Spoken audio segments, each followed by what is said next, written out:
আমি এতটাই অলস যে ভিডিও দিতেই চাই না। আমার গ্যালারিতে মনে হয় অনেক অনেক ভিডিও জমা আছে।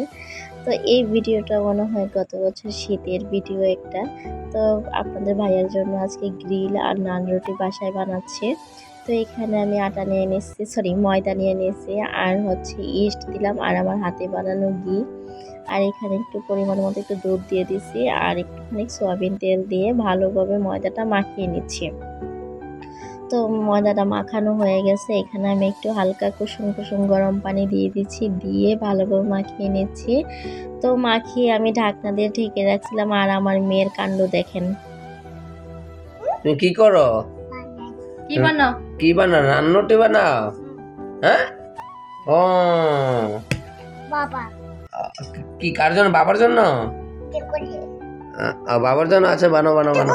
বাবা হ্যাঁ হ্যাঁ বানাও। সে নাকি তার বাবার জন্য নান রুটি বানাচ্ছে। আচ্ছা যাই হোক, এর মধ্যে আমার গ্রিলটা রেডি করতে হবে।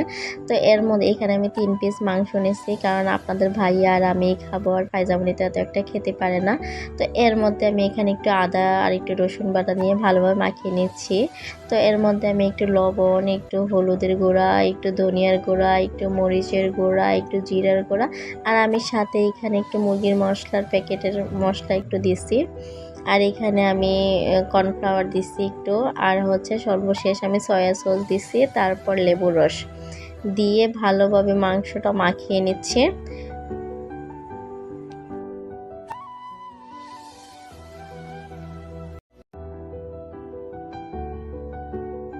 তো মাখিয়ে আমি আধা ঘন্টার জন্য ঢাকনা দিয়ে ঢেকে রাখছিলাম। তো ফিরে আসছি আধা ঘন্টা পর। তো মাংসটার কালারটা একদম অস্থির হয়েছে। তো সরি, আমি এর মধ্যে কিন্তু সরিষার তেল দিয়েছিলাম মাংসটার মধ্যে, আমি বলতে ভুলে গেছি। আর এখানে একটা কড়াইয়ের মধ্যে আমি এখানে সরিষার তেল দিয়ে মাংসটা ভেজে নিব। তো সরিষার তেল দিয়ে ভাজলেই কিন্তু অনেক বেশি মজা হয়। এখানে কিন্তু সয়াবিন তেল দিয়ে ভাজা যায় কিনা আমি জানি না সঠিক, কিন্তু আমি সবসময় সরিষার তেল দিয়েই ভাজি। তো এই যে দেখেন এক পিঠ হয়ে গেছে, এখন আমি উল্টিয়ে দিচ্ছি ভালোভাবে। তো ঢাকনা দিয়ে ঢেকে দিছি যাতে তাড়াতাড়ি সিদ্ধ হয়ে যায়। তো এই যে আবারও ঢাকনা উঠিয়ে আমি এখানে উল্টে পাল্টে ভালোভাবে ভেজে নিচ্ছি মাংসগুলা। তো মাংসগুলা ভালোভাবে ভাজা কিন্তু হয়ে গেছে প্রায় শেষের দিকে। তো পরে আরেকটু ভেজে নিয়েছি আর কি। তো এই যে শেষ আমার ভাজা। তো মাংসর কালারটা কিন্তু একদম অস্থির হয়েছে, দোকানের মতো হয়েছে। তো এখন আমার নান রুটিগুলো বানিয়ে নিচ্ছি। তো একটা একটা করে সবগুলা রুটি বেলে তারপর ভেজে নিচ্ছি। তো নান রুটিগুলো কিন্তু একদম দোকানের মতো পারফেক্টভাবে হয়েছে।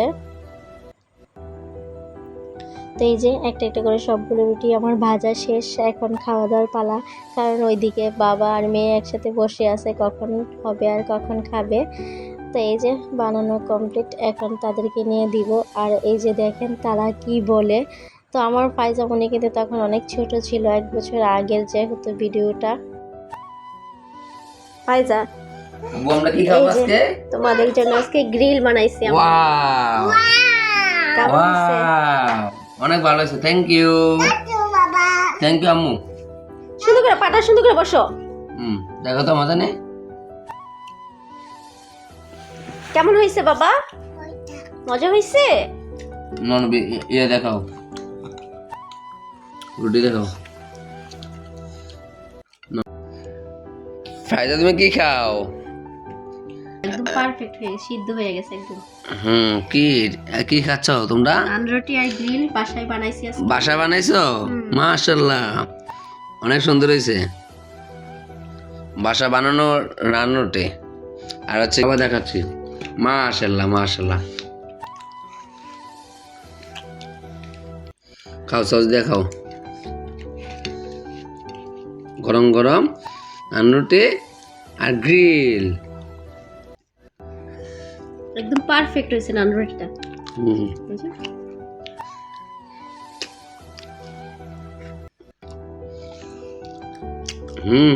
খাও নো। এই যে দিছি নো না। তুমি এই লেগ পিসটা খাও। এটা এটা খাবা? ঠিক আছে খাও। না, এটা তোমার কেমন তো? রুটি খাও, রুটি দিয়ে খাও। সাথে রুটি খাও বাবা। না রুটি খাও। একটু রুটি কামড় দাও